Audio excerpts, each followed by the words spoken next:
costruito con pochi soldi. E si continua a discutere durante la pubblicità e sono i momenti più interessanti, ma vi devo interrompere. Carlo Valerio, presidente Confapi, allora si parla di agevolazioni per i giovani che già trovano un panorama difficile da affrontare, poi agevolazioni forse anche poco non sono, perché 15.000 euro, defiscalizzare 15.000 euro, forse restano 700 euro al mese netti in tasca, è quasi uno stagista questo. Sì, in effetti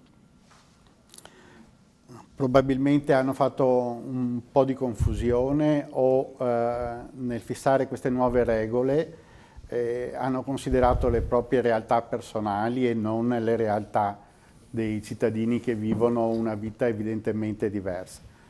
E quindi alcune opportunità che prima ci sarebbero state in realtà vengono con queste nuove regole addirittura azzerate. E comunque sia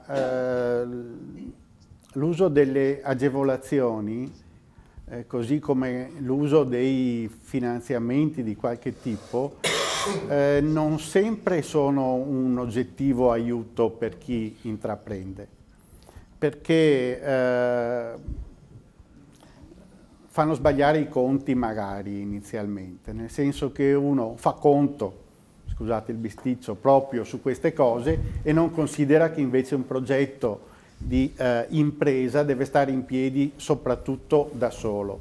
Dopodiché, se ci sono delle opportunità, ben vengano, ma quello che servirebbe sarebbe la certezza del diritto, e cioè di poter ricevere la giusta mercede per ciò che si è fatto, e questo sarebbe indispensabile, una semplificazione reale, svelta, oggettiva di tutte le pratiche che devono essere evase per poter cominciare a lavorare e poi per continuare a lavorare. Quindi la revisione dovrebbe essere fatta su questioni molto più ampie e più profonde, solo che quando si deve agire su qualche cosa anche con un po' di valenza elettorale o post-elettorale, si trovano delle strade che sono quelle che apparentemente danno un aiuto, ma che effettivamente questo aiuto non sono in grado Peraltro di una dare. normativa che vedeva un tetto sui 30.000 euro comunque più alto, che ora è stato abbassato e quasi non se ne comprende il motivo.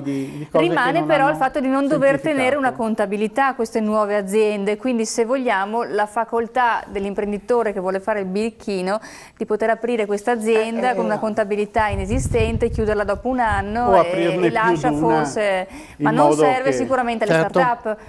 Ma noi abbiamo, per esempio, come Camera di Commercio abbiamo competenza sulla semplificazione, abbiamo il SUAP e abbiamo un'infinità di comuni che hanno accettato di entrare in questo circuito. Molti comuni non hanno voluto entrare, hanno la loro piattaforma, preferiscono funzionare con la loro, ma il SUAP è una funzione che ci dà lo Stato.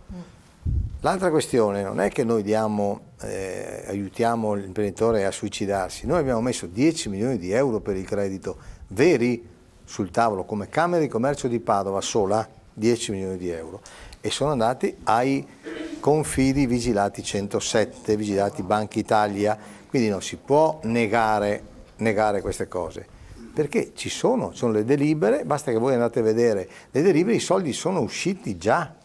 Dopodiché il problema è diverso fuori, perché nel momento in cui noi liberiamo i soldi e li diamo ai confidi, li abbiamo dati, anche qua si aprono enormi fronti perché i 106 litigano perché non sono stati esclusi, sono quelli non vigilati dalla Banca d'Italia, perché noi dobbiamo obbligatoriamente dare i soldi a chi è controllato, se mi permettete, perché sono soldi pubblici e la Comunità Europea dice tu non puoi fare finanziamenti ai privati, sono aiuti di Stato, quindi noi siamo all'interno di alcune norme. Poi se l'imprenditore non ha i rating, non è più colpa nostra, come facciamo? Là scatta un altro meccanismo. Mica tutti sono bravi imprenditori. Io capisco il bravo imprenditore, capisco tutto, ma se il bilancio suo fa comprendere a chi gli deve dare dei soldi, che sono soldi pubblici, che non riesce a restituirli per n motivi, è chiaro che il no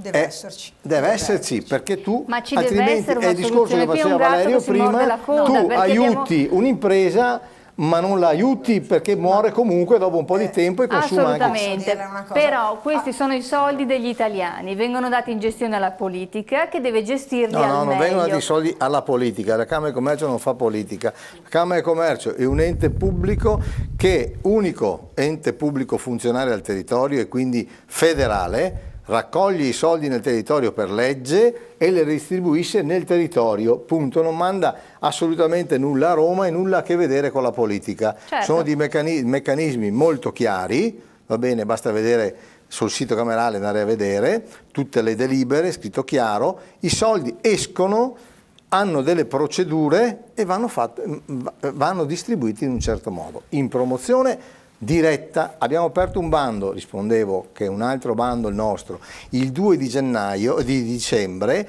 40 minuti dopo abbiamo bruciato, come dire, 240 milioni, li abbiamo rimpolpati e siamo arrivati quasi a 1 milione di euro per le giovani start-up, 5.000 euro a start-up.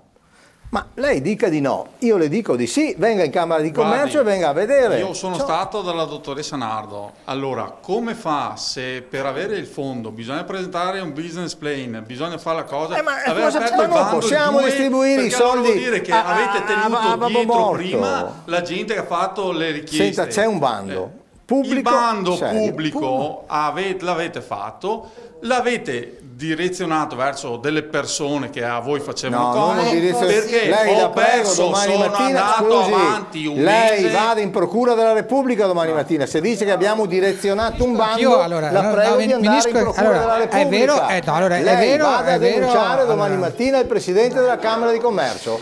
Sia gentile. Scusa, anch'io. Lei va domani mattina a denunciare il Presidente della Camera di Commercio. Non si permetta di fare ragionamenti che non ci siamo. Quando voi avete motivazioni corrette c'è uno strumento, la denuncia in Procura della Repubblica, altrimenti fate del populismo che non serve a niente, fate disfattismo nei confronti di un paese che sta cercando di lavorare bene nell'interesse di tutti. Quindi procura,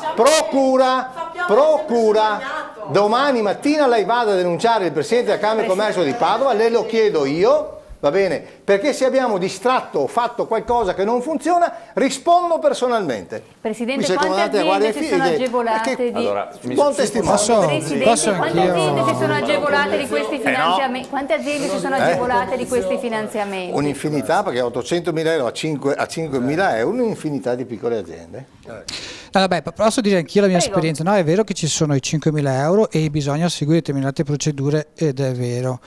Quello che però manca è la tempistica, nel senso che anch'io, avendo avuto l'opportunità di iniziare un'attività per conto mio, mi ero informato per chiedere questi soldi. Dopodiché, in effetti, le procedure e i tempi mi hanno fatto dire che io dovevo partire, mi arrangio, nel senso che se dovevo fare tutto il discorso, che è corretto, ha una sua logica, alla fine io dico, allora no, ma torno un po' indietro, nel senso che comunque sia la burocrazia, il sistema a volte non ha quell'immediatezza che l'attività economica richiede. Questo dico chiaramente. Tra un attimo, e un altro punto sempre su quanto riguarda la parte di chi vuole intraprendere. L'altro punto poi delicato è tutto quello che riguarda la liquidità breve, nel senso che chi inizia ha tutta una serie di costi iniziali e uno dei punti per far partire la macchina è ad avere il cosiddetto cash flow, la capacità di poter rispondere immediatamente alle esigenze di questo. E da questo punto l'altro grande limite che io ho riscontrato in maniera molto forte sono state le banche, ma non nella capacità di accedere al credito, è il tasso di interesse proposto, nel senso che ovviamente informandomi, cioè capendo, ci sono anche tutta una serie di fondi di garanzia, penso anche a altre realtà come la Germania molto forti, ma anche qua in Italia vanno fatte, però le banche ne approfittano da questo punto di vista. Siamo a una banca centrale che eroga tassi a 0,00 e passa, e io per uno scoperto di conto ho avuto un tasso del 15%. Allora io dico, siamo di fronte a una cosa che secondo me è veramente impossibile. Dopodiché gli fai, ma allora nel momento che hai bisogno non ci pensi neanche, perché me l'hanno erogato, perché dicevano ma tu hai abbastanza dei flussi, ti diamo l'opportunità di farlo. Benissimo, tu hai bisogno in quel momento, neanche vai, io so che comunque sia, metti 0, te la fanno a 4, 5, ci sta, 6, va bene.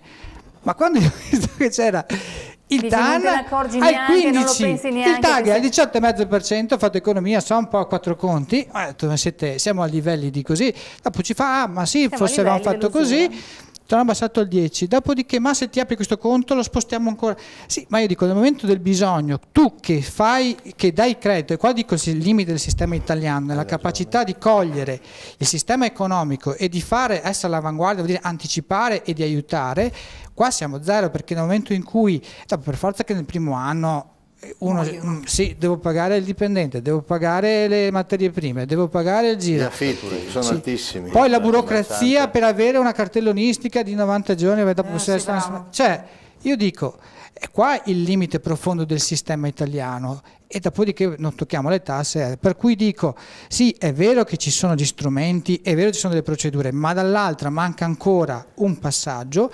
E il limite, forse il dispiacere più grande è aver avuto Renzi, Presidente del Consiglio, uno che ha 39-40 anni, che dovrebbe interpretare le esigenze di chi ha la partita IVA, di chi in qualche maniera, che è zero, perché non puoi andare a alzare i minimi dai 15-30 mila, andare a rovinare tutto un tessuto produttivo che alla fine il 95% delle imprese italiane è piccole e medie, per cui, come dire, tutto il tessuto produttivo lo vai in qualche maniera ulteriormente a penalizzare. E dopo, secondo me, quando sentivo parlare del money transfer, c'è anche un progetto politico di portare via le risorse, cioè ci stanno veramente togliendo tutto quel background di know-how che è una ricchezza preziosa, che poi è anche culturale, strutturale. Tu non puoi togliere questo a un territorio, questa profondità, che è tutto un benessere, che è molto di più che non solo la parte economica. Per cui dico, qui manca anche una scelta politica forte, dopodiché lo colleghiamo a tutto il resto, però io penso che nella sua semplicità uno che vive nel mondo del lavoro non ci vogliono dei geni, nel senso che parte dalle cose più semplici, cerchi pian pianino di riuscire a interpretare e di aiutare se vuoi far ripartire l'economia, che adesso anche il discorso del quantitative easing, che adesso emettono 60 miliardi al mese per dare, sì, ma io voglio capire con quale modalità arrivano al sistema economico, perché è sempre lì il punto, è ovvio che mettono, però perché la macchina riparta veramente tu devi riuscire a entrare nel mercato con semplicità e dare pian pianino risposta, se no non si riparte da nessuna parte. Risposte efficaci. Professor Casen, da imprenditore ma anche docente universitario, quindi lei i giovani li vede ogni giorno e ci dialoga ogni giorno, come lo vede la situazione? C'è un'ipotesi di miglioramento? Perché spesso i giovani si scoraggiano ancora prima di partire. Ma innanzitutto manca un collegamento col mondo del lavoro. Scuola e mondo del lavoro sono ancora in Italia sono due mondi troppo separati. In Germania, per esempio, c'è un avviamento durante le ferie, durante le vacanze, c'è un collegamento col mondo del lavoro e quindi rientrano in una sorta di realtà. La scuola italiana, che per certi aspetti è buona, è troppo astratta. Allora il portarli verso una cosa concreta aiuterebbe a incominciare a pensare e non pretendere, siccome sono laureato, necessariamente mi spetta un posto di lavoro. Il mondo non è fatto così. La laurea è un mezzo per accedere poi al posto di lavoro. Le lauree, fortunatamente, certe lauree, la maggior parte sono state accorciate perché sennò uno diventava vecchio e non aveva il posto di lavoro, ma soprattutto bisogna cominciare a fare dei master concreti dove effettivamente è lo start-up per quello che è il passaggio poi successivo.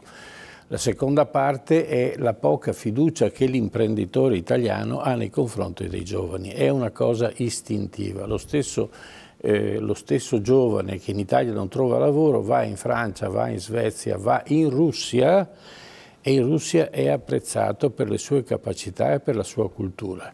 Vuol dire che bisogna dare fiducia ai giovani, ma d'altro canto abbiamo visto come questa Italia stia invecchiando in maniera esponenziale, soprattutto nella politica. Da poco abbiamo cominciato a vedere dei protagonisti della politica che sono più giovani e vediamo che fanno delle proposte. Poi potremmo essere d'accordo o non d'accordo, ma il giovane ha un'altra mentalità e soprattutto ha una visione della vita che è molto più legata al concreto, e diciamo che la persona anziana è più legata all'esperienza, ma spesso l'esperienza modifica e limita la capacità di gestire poi una politica. Sarebbe opportuna una sinergia dei due elementi, l'ideale forse sarebbe questo. No, io credo che spesso la prudenza dell'anziano modifica drammaticamente un'economia che invece deve andare di corsa. L'anziano acquisisce le nuove tecnologie in ritardo e pensa alla vecchia maniera usando le tecnologie. Il giovane le vive le tecnologie. Io vedo i miei nipoti che nonostante siano giovanissimi hanno la capacità di entrare. Ma io vorrei tornare un attimo sulla questione della Cina. La Cina ha un grosso problema. La realtà cinese padovana ha un grosso problema. Perché? Allora, al di là di quello che sia la piccola microevasione, vado nel centro cinese e vado a prendere una cosa che non pagherò e che non mi rilasceranno. Quindi è una microevasione fiscale. Compro una cosa che costa poco, che vale niente, ma per la maggior parte dei casi, che prenderò e crederò di avere comprato qualcosa, poi la butto via, quindi c'è uno spreco notevole. Rischio anche perché sono sostanze tossiche. Ricordo che in Francia la vendita di un appartamento è soggetto al controllo delle tubature, se sono in piombo il contratto... E anche delle vernici dei muri. Le vernici dei muri, se sono soggette, l'acquirente annulla il contratto e chiede i danni. Quindi, attenzione, sono severi, non è che si va in giro poi a dire facciamo un CTU, chissà se vediamo se proprio quanto piombo c'era, perché tipicamente è la mentalità italiana. Si chiude, dice questa cosa, è piombo, bene, allora si annulla e si chiude immediatamente, quindi poi i processi durano pochissimo. Allora, ma volevo parlare invece del meccanismo più importante. Prima è stato detto che c'è un'evasione di 400 miliardi da parte di questo blocco complessivo dei cinesi che vengono in Italia. Abbiamo la fortuna che i cinesi hanno investito in Italia 90 miliardi, cioè pari a meno di un quinto di quello che se ne sono portati via. Quindi con quello che portano via ci vengono a comprare. Hanno investito nell'Enel.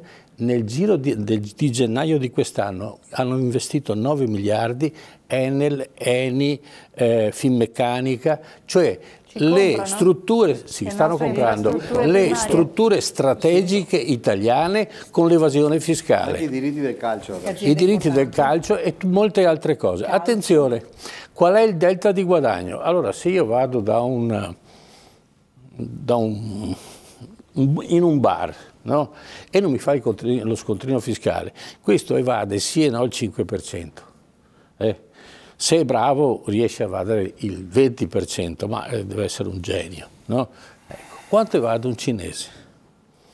Allora, il prodotto quando arriva in Italia è 100 volte inferiore al costo che viene venduto al centro cinese di Padova. Io ho fatto dei controlli, ho avuto modo di vedere, di controllare il costo di vendita e il costo di acquisto in forma naturalmente molto privata. Parliamo di cose che costano 20 centesimi e vengono vendute a 20 euro. Quindi non è solo un'evasione nel senso che, vabbè, non ho pagato sul 5%, non ho pagato su 99%. E quindi l'evasione è molto più elevata. Il secondo aspetto negativo di questa evasione è che i soldi vengono spostati all'estero. Quindi viene tolta liquidità e quindi si crea un altro fenomeno che è la deflazione. Per cui non ci sono contanti in giro. Quindi il denaro che viene assorbito dai cinesi non rientra nel circolo italiano. Un commerciante che guadagna, che evade il fisco, magari si compra pure la barca e magari pure si compra la roulotte o si compra un'altra cosa, torna il denaro, anche il male denaro, rientra nel ciclo e quindi tutto sommato mantiene un certo tipo di ricchezza e di attività. Invece no. il cinese lo porta fuori e lo reinveste in Italia comprandosi le aziende, l'oro italiano. Secondo punto, e questo mi appello di nuovo a chi gestisce il controllo dell'Italia. Il Mare Nostrum in tutta Europa rimane l'Italia per i cinesi. Cioè i cinesi considerano Mare Nostrum perché non solo il signor Prodi è andato in Cina, ha spalancato le porte che oggi stiamo soffrendo di questa, questa invasione barbarica da parte dei cinesi. Sono stati degli accordi fatti dai politici a suo tempo e oggi ne stiamo soffrendo. Ma la sofferenza maggiore è che ci sono prodotti che fanno concorrenza alle aziende italiane e quindi le aziende italiane chiudono, guarda caso, e invece le aziende cinesi funzionano, se compro un prodotto cinese dura un decimo di quello che dura un prodotto italiano e magari pure è tossico. Allora, o la politica si mette seriamente a smettere di parlare e a fare, non occorrono altre leggi. Abbiamo una quantità di leggi che se le vengono applicate facciamo non giustizia, 10 volte giustizia, anzi bisognerebbe ridurle perché alla fine uno gira e rigira, va sempre a trovare la legge che gli fa comodo per tirarsi fuori. Allora qui ci vuole una congiuntura politica, indipendentemente dalle ideologie, che salvi questo Paese e i cittadini italiani. Perché è mancato in questi anni l'interesse nazionale, anche nelle operazioni di Prodi, e io concordo col professore, anche negli accordi che sono stati fatti, in questo, poi una mentalità che si ascrive a un certo pensiero anche, no? Quindi l'ordine internazionale che passa attraverso alcuni meccanismi per cui tu cedi sovranità. E ha quindi il WTO e quindi le Nazioni Unite che si muovono in un certo modo e quindi una finanza internazionale che ha deprivato le nazioni, perché non si riconosce più nemmeno il profilo di una nazione e di un popolo, del proprio interesse nazionale. Perché basterebbe rispondere ad una domanda quando si fanno le norme, che allora porterebbe tutto, come dire, ad una semplificazione nella sua ragione di essere. Questa legge fa o meno l'interesse della mia patria? Perché mi pare che qui a questa domanda non si facciano risposte.